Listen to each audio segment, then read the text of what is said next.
el ingenio propio del autor, la pictura o ícono, también llamada cuerpo del emblema, un grabado en el que se transmite el mensaje verbal de manera cifrada, tal cual los jeroglíficos antiguos, y el epigrama o texto explicativo, donde se describe en breves líneas el sentido de la conjunción entre mote y pictura, a través de un breve poema en verso.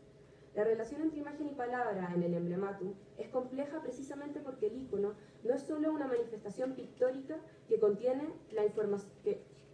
las descripciones exfrásticas que encontramos en los epigramas, sino porque muchas veces contiene información nueva que se integra a la interpretación de la obra como un todo. El desciframiento del sentido o concepto del poema muchas veces depende de la imagen alegórica que contiene. De este modo, la relación entre sus tres partes se revela como un juego intelectual que siempre debe ser decodificado e interpretado por un lector. El emblematum, fuente de moral y virtud político-religiosa, traducción de epigramas de la antología griega, transposición de las fábulas morales latinas e intertexto de otros géneros iconográficos como la divisa, la empresa, la numismática, los jeroglíficos y los diccionarios de dioses, entre otros, era utilizado por artistas de la palabra y la pintura, intelectuales, sacerdotes y gobernantes para alimentar sus textos pictóricos y poéticos. Así, su estructura y la relación en las relaciones internas entre cada una de sus partes debían mostrarse diáfanas para el recuerdo, sin por eso dejar de ser ingeniosas. El desafío que se presentaba a los impresores de la época era justamente desplegar ambos rasgos insertos en este juego de desciframiento y recolección. El arte de la memoria o ars memorativa tiene su origen en el libro de Memoria y Reminiscencia de Aristóteles, quien hace la distinción entre memoria, el estado pasivo en el que se imprimen los recuerdos, y reminiscencia, la acción mental de recuperarlos, y en los tratados de retórica clásica, Herenio, Cicerón, Quintiliano, ¿no? En los que se considera siempre como con una cuota de incomodidad un elemento básico para el aprendizaje y práctica del orador. Humanistas de Cinquecento retoman las ideas planteadas por los clásicos y las adaptan a un contexto donde la memoria ya no forma necesariamente parte de la retórica ni de la prudencia, sino más bien es un apéndice subsidiario de la dialéctica o un artificio de otro orden. Distinguen, no obstante, dos tipos de memoria, la natural y la artificial. La que nos interesa específicamente es la artificial, que consiste en ejercicios mentales donde se asocia una idea o palabra a una imagen alegórica. Este entrenamiento es lo que se denomina el arte de la memoria, el oficio de recordar. Dicha práctica permite rememorar discursos, textos o ideas en el orden en el que están originalmente dispuestos al asociar sus conceptos con imágenes dentro de un lugar mental representado generalmente como un espacio arquitectónico. En palabras de Lina Polzoni, se trata de fijar en la mente un recorrido ordenado de lugares, en cada uno de los cuales se coloca una imagen que mediante un juego de asociaciones se relaciona con las cosas que han de recordarse. El acto de memorizar artificialmente requiere, por lo tanto, de dos elementos, una imagen y un lugar, que puedan retrotraer el pensamiento original en un acto de reminiscencia lo más límpido posible, mas no por eso carente de locución. El vínculo entre estas imágenes y sus ideas debe ser uno de correlación, para algunos transparente en su significado y de fácil acceso, mientras que para otros intrincados símbolos iconográficos. Aquí hay una relación clara entre la manera de leer los emblemas y también leer las imágenes de la memoria, ¿no? Los lugares mentales, por otra parte, están codificados ya en la retórica de Herenio.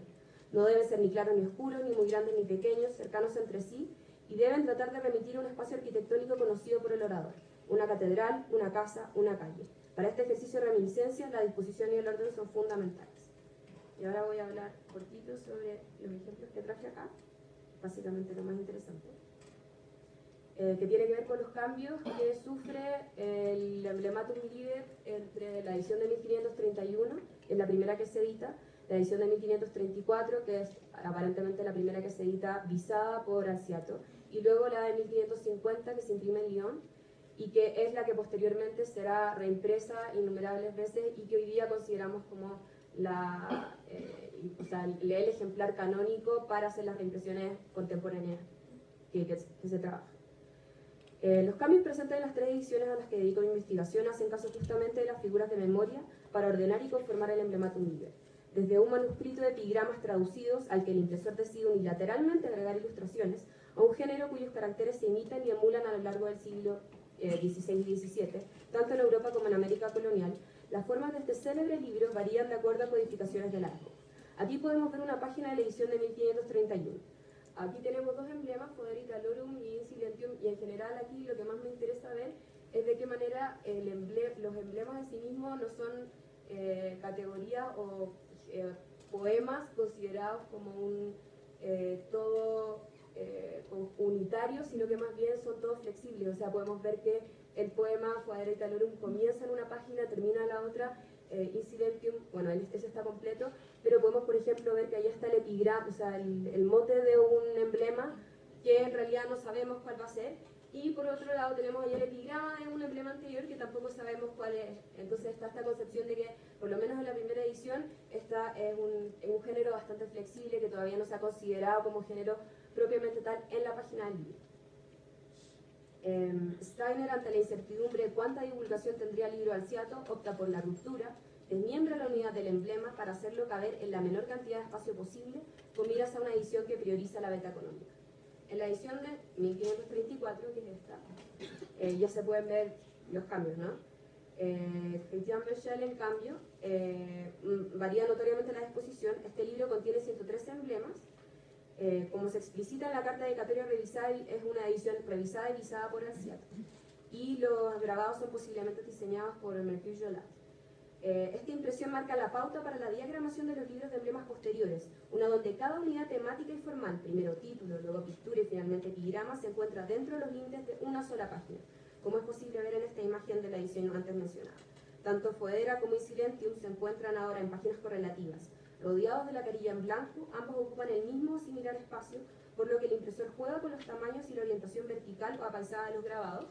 Aquí se puede ver para que, claro, ambos emblemas ocupen la misma cantidad de espacio dentro de la página, ¿no?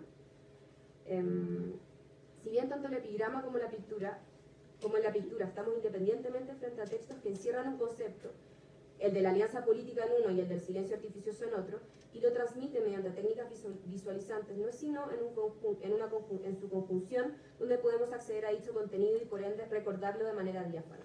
La imagen del laúd y del sabio con el dedo en los labios, reforzada tanto en los grabados como en las sentencias, se fijarán en la memoria como correlatos de la alianza y el silencio prudente, lo que permitirá a artistas y escritores recurrir a ellos en la medida en que sea consecuente y necesario para sus obras. La unidad que le otorga Betzel al emblema, situándolo íntegramente dentro de una sola página, permite que la asociación idea, imagen de la memoria o concepto, emblema, se realice de manera más prístina. Y para terminar, mostrarles la edición de 1549-1550, en las manos de los impresores y humanistas franceses William Roille y Marcel Bonon. Es quien el Emblematum Liber adquiere su forma final con los 211 emblemas que hoy forman parte de las reediciones contemporáneas. Esta versión del texto tiene varias peculiaridades, de las cuales me gustaría recalcar dos. En primer lugar, el orden de los emblemas cambia por completo. Ya no tiene la disposición algo antojadiza, pero significativa, de los libros anteriores, puesto que Anu, profesor de retórica al Trinity College y traductor de la edición en francés del texto Alciato, la modifica asociando los emblemas bajo tópicos que van desde lo más divino, Dios, fe, parte por terminando los vicios, a lo más terrenal, que es la serie de los árboles. ¿Cómo se distingue en la parte superior de la imagen? Estos lugares comunes funcionan como categorías asociativas bajo las cuales es posible inscribir distintos tipos de texto de acuerdo a una temática común. O sea, no sé si se alcanza a ver, pero ahí arriba se distingue la palabra fides, que es fe, entonces estos dos emblemas están asociados al tópico, al lugar común de la fe. Entonces lo que hace este autor es eso, ¿no? Y por último, en segundo lugar, y como es posible observar en la imagen, los emblemas aparecen decorados con bordes ornamentales que simulan atrios, pórticos, marcos y entradas arquitectónicas. Si bien el orden de estos varía dependiendo de la edición y traducción, y muchas veces no es posible establecer un sentido directo entre el contenido simbólico del marco y el concepto del emblema, su presencia remite indudablemente a la idea de memoria arquitectónica. Transforman las páginas del Emblematum Liber en auténticos lugares de la memoria. Y aquí paso rapidito. Es posible distinguir dos tipos de bordes ornamentales, los arquitectónicos y los que remiten a elementos naturales. Dentro de la primera clase encontramos tres subtipos, que son estas, que son las atlantes y las cariátides, que como pueden ver aquí son bordes decorativos en donde las columnas presentan estas figuras propiamente romanas. Y está la idea también de que estas figuras representan al dios Terminus, que es el dios de los límites, ¿cierto? Luego tenemos, y claro, también quería hacer un poco una alusión de cómo estos bordes ornamentales dialogan con otro tipo de textos y de libros que son los manuales de ornamentación y de decoración de la época y que por lo tanto está en constante diálogo una cosa con la otra. Después tenemos los pórticos, que claramente hay un pórtico dórico, y acá estos son marcos de cuadros renacentistas. Luego tenemos acá marcos de ornamentación geométrica y también de nuevo nos encontramos con cómo estos tipos de cuadros remiten también a cuadros a marcos de cuadros del periodo. Y por último, los naturales, que son la lacería mozárabe, donde tenemos lacería mozárabe probablemente en casi todas las superficies decorativas de la época, y en los paisajes vegetales, que también están, todo el tema de los sátiros, del locus amoenus, entonces, para terminar, como se puede ver, a continuación estos patrones decorativos de las páginas del emblematum son precisamente eso, patrones utilizados sobre y que remiten a diversas inmutables superficies que están más allá de las páginas de los libros, codificados y preceptuados en diversos manuales impresos de ornamentación en la época, tales como el que rescata el Met Museum en su catálogo Renaissance Printed Decoration and Drawing.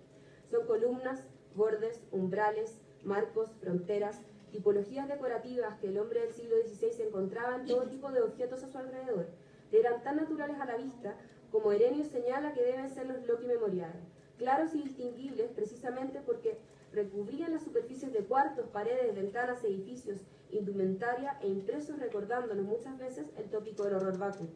Es interesante rescatar dos características de los bordes de la edición de Lyon, del libro de emblemas, que complejizan su relación de marco en relación al emblema que contiene. Primero se trata de 34 patrones que se repiten una vez que la serie se termina. Esto hace que aparezcan adscritos a más de un emblema dentro del mismo libro.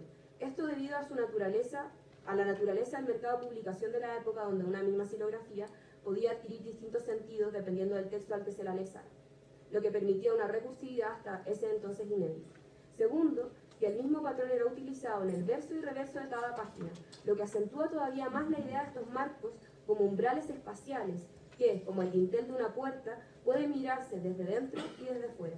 Estos bordes ornamentales, cuya tradición alude a la mnemotecnia simbólica medieval y cuyos patrones eran utilizados para la decoración de todo tipo de objetos y superficies durante el periodo, son entonces tópicos visuales, así como los lugares comunes escritos en la parte superior de la página son tópicos verbales. La idea de estos bordes como construcciones que marcan la entrada a un espacio o lugar, ya sea mental o material, pues se trata principalmente de puertas y columnas, insiste en la relevancia de artes mnemotécnicas prácticas que no solo buscaban deleitar al ingenioso, sino también educar al cortesano y al gobernante. La memoria como un acto de ingenio convive aquí, como señala Bolzoni, con la moderna idea de la memoria como un método de inventio, es decir, como parte del procedimiento que permite construir un texto. Con el concepto del decoro en el horizonte, tanto Alciato como sus impresores convierten al emblematum liber de una antología de poemas ilustrados a un repertorio de la inventio, a un dispositivo de memoria externa que es posible hojear, acarrear y manipular a disposición.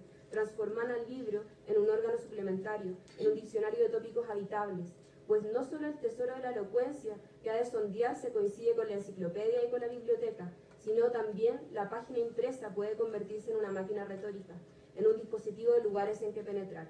El orden y la disposición de estos textos son fundamentales para su caracterización como máquinas mnemónicas, allí donde cada emblema se transforma en una imagen de la memoria y cada página, ya sea decorada o en blanco, en un lugar físico para guardar el recuerdo de la erudición.